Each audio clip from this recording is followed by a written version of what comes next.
जय हो माता रानी की। आज हम आपके सामने प्रस्तुत करने जा रहे हैं दुर्गा सप्तशती का तीसरा अध्याय हिंदी में। सेनापतियों सहित महिषासुर का वध। जगदम्बा के श्री अंगों की कांति उदय काल के सहस्त्रों सूर्यों के समान है।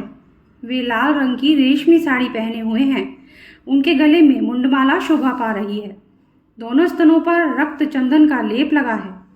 वे अपने कर कमलों में जप मालिका, विद्या और अभय तथा वर नामक मुद्राएं धारण किए हुए हैं। तीन नेत्रों से सुशोभित मुखारविंद की बड़ी शोभा हो रही है। उनके मस्तक पर चंद्रमा के साथ ही रत्नमय मुकुट बंधा है तथा वे कमल के आसन पर विराजमान हैं। ऐसी देवी को मैं भक्तिपूर्वक प्रणाम करता हूँ। ऋषि कहते हैं, दैत्यों की सेना को इस प्रकार तहस नहस होते देख महादैत्य सेनापति चिक्षुर क्रोध में भरकर अंबिका देवी से युद्ध करने के लिए आगे बढ़ा।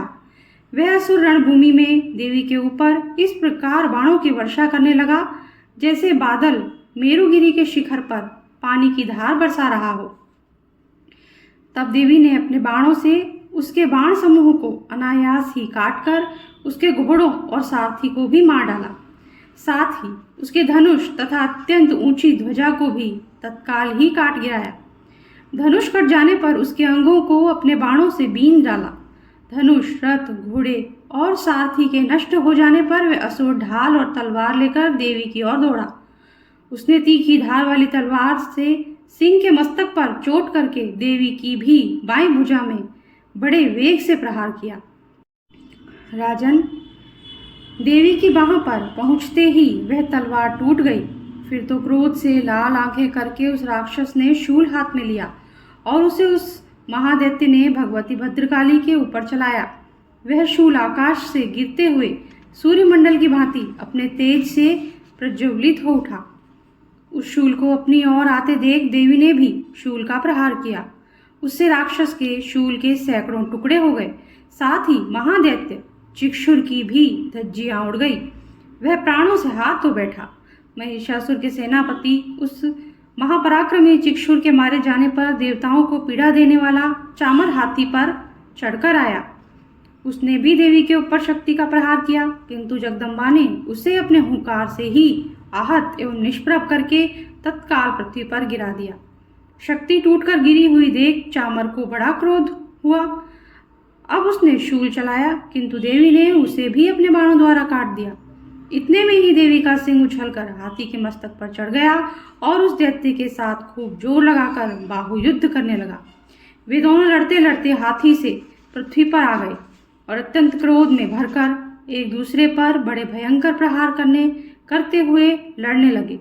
तदनंतर सिंह बड़े वेग से आकाश की ओर उछला और उधर से गिरते समय उसने पंजों की मार से चामर का सिर धड़ से अलग कर दिया। इसी प्रकार उदग्र भी शिला और वृक्ष आदि की मार खाकर रणभूमि में देवी के हाथ से मारा गया तथा कराल भी दांतों, मुक्कों और थप्पड़ों की चोट से धाराशायी हो गया। क्रोध में भरी हुई देवी ने गदा की चोट से उद्धत का कछूमर निकाल डाला। बिंदी पाल से वाशकल को तथा बाणों से ताम्र और अंधक को मौत के घाट उतार दिया। तीन नेत्रों वाली परमेश्वरी ने त्रिशूल से उग्रास्य, उग्रवीर्य तथा महाहनु नामक दैत्यों को भी मार डाला।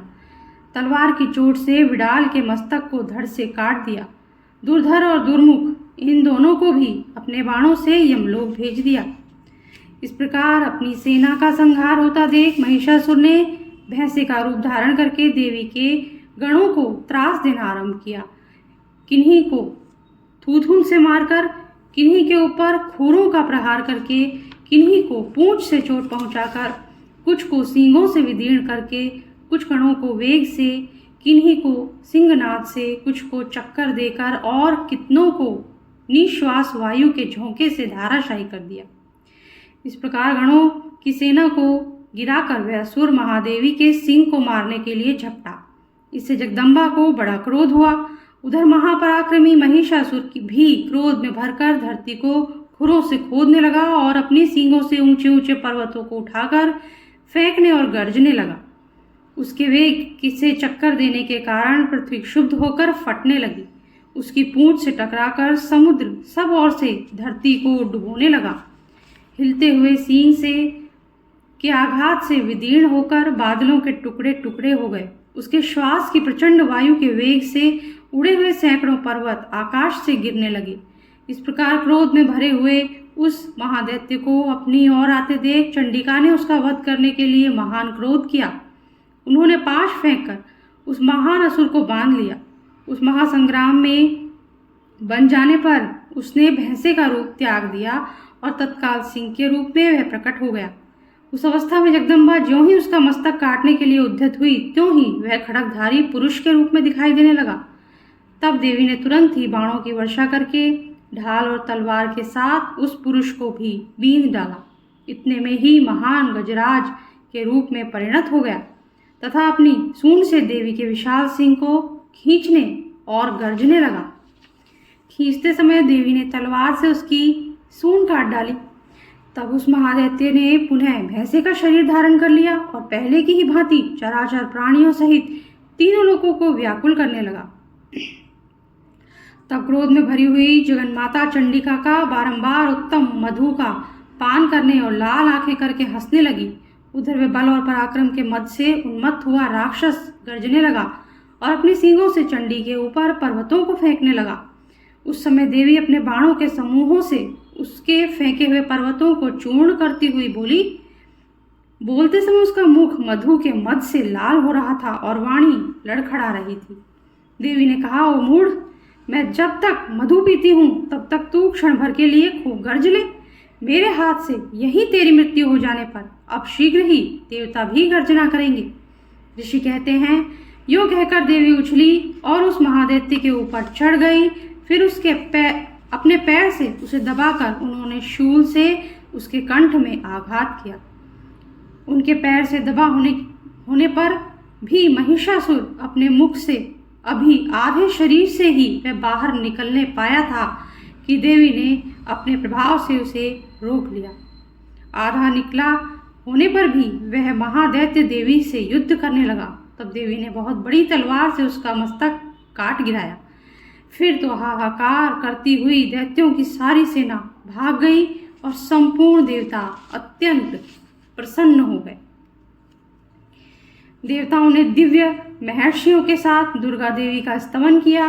गंधर्वराज गाने लगे तथा अप्सराएं नृत्य करने लगी। इस प्रकार श्री मार्कंडेय पुराण में सार्वणिक मनवंतर की कथा के अंतर्गत देवी महात्म्य में महिषासुर वध नामक 3रा अध्याय पूरा हुआ। तो अगर आपको अच्छा लगा हो तो लाइक कर दीजिए और चैनल को सब्सक्राइब कर दीजिए अगर आपने नहीं किया है तो, और बेल आइकन प्रेस जरूर कर दीजिए ताकि हमारे आगे आने वाले नोटिफिकेशन भी आपको आसानी से मिल सके। Thank you. जय हो माता रानी की।